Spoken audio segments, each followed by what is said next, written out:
Fala galera do bem, bem-vindos a mais um vídeo aqui do canal Papo Binário.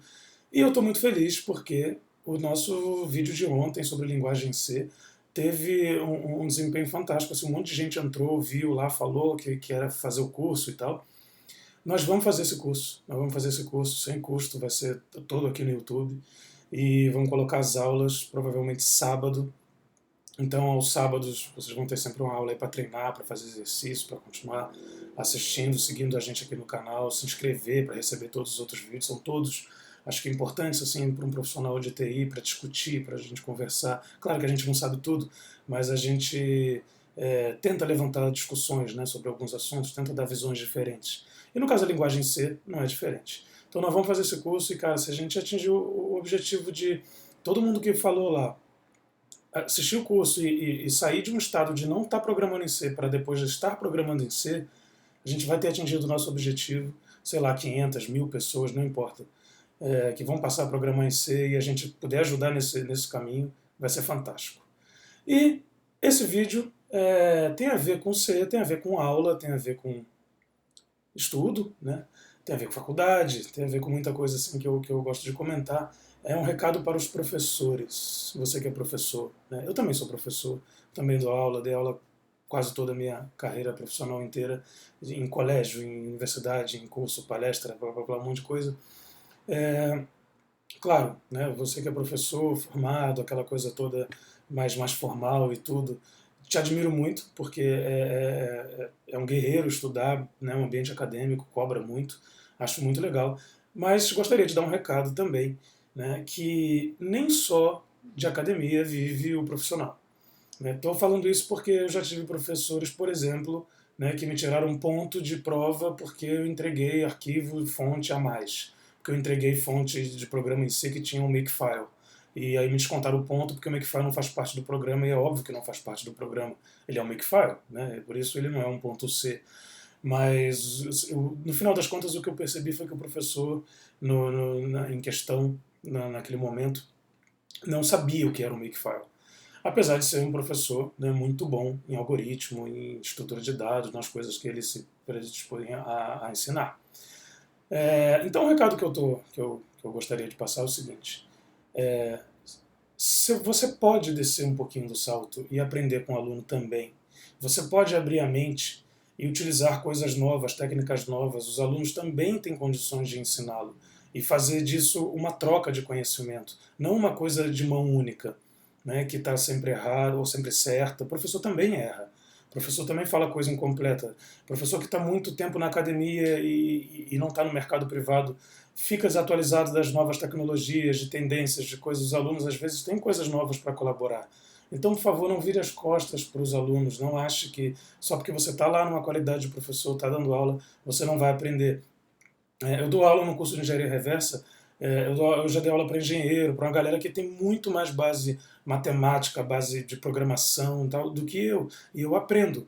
Aprendo a converter, não sei o que, aprendo um monte de técnicas de matemática e tal, que eu não sabia, que eu não tinha. E na próxima aula eu já utilizo aquilo. Então, assim, acaba me enriquecendo como professor. Você também pode fazer isso, né?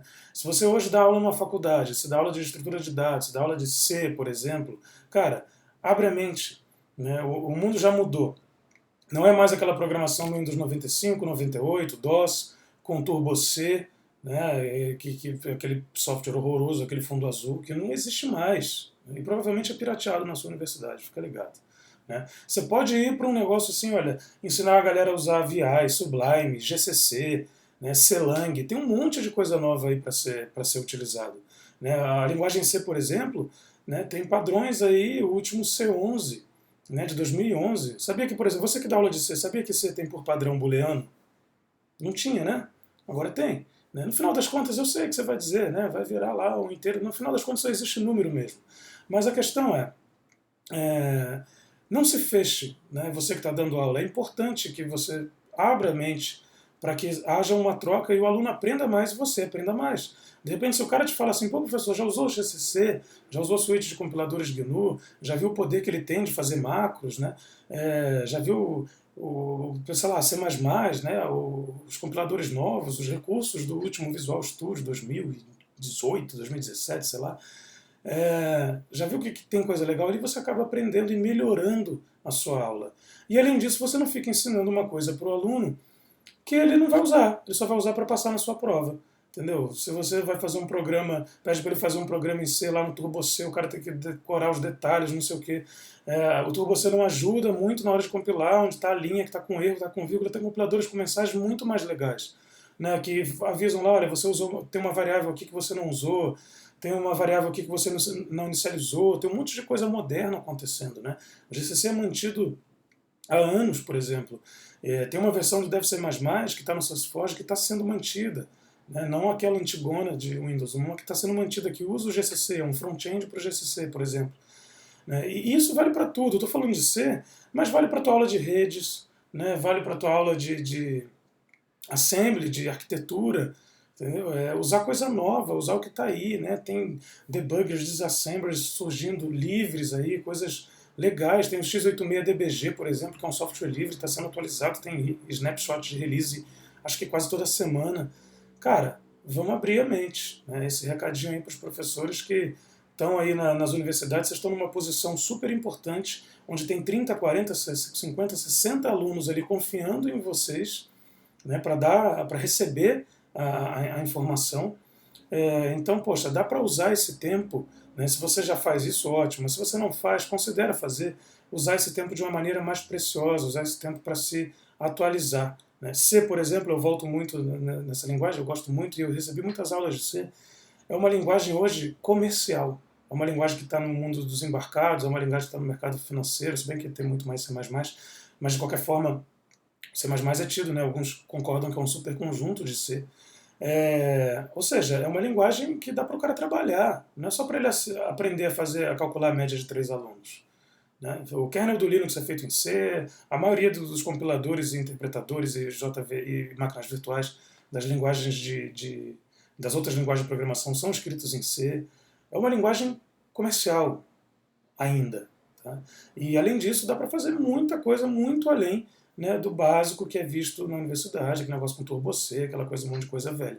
Tem muita coisa nova surgindo, tem ambiente gráfico, né, tem GTK, tem alguns já para o C++, tem Qt e tal, tem muita coisa legal. Se você for um professor que está fora do mercado, ok, não é para ir para o mercado, não precisa, mas aproveita as coisas do mercado para melhorar a sua aula. Não são seus inimigos, os alunos não são seus inimigos, são seus amigos, entendeu? Dá para os dois aprenderem muito. Fica um recadinho aí para você que é professor e mostra isso para o teu professor. Pode deixar ele vir aqui falar mal, dizer que eu estou errado, não tem problema. Né? Cada um tem boca, fala o que quer, usa os comentários para isso mesmo. Bom, se gostou, ok. Se não gostou, dá um dislike, mas explica por quê. Porque aí a gente cria uma discussão saudável. Valeu, até a próxima.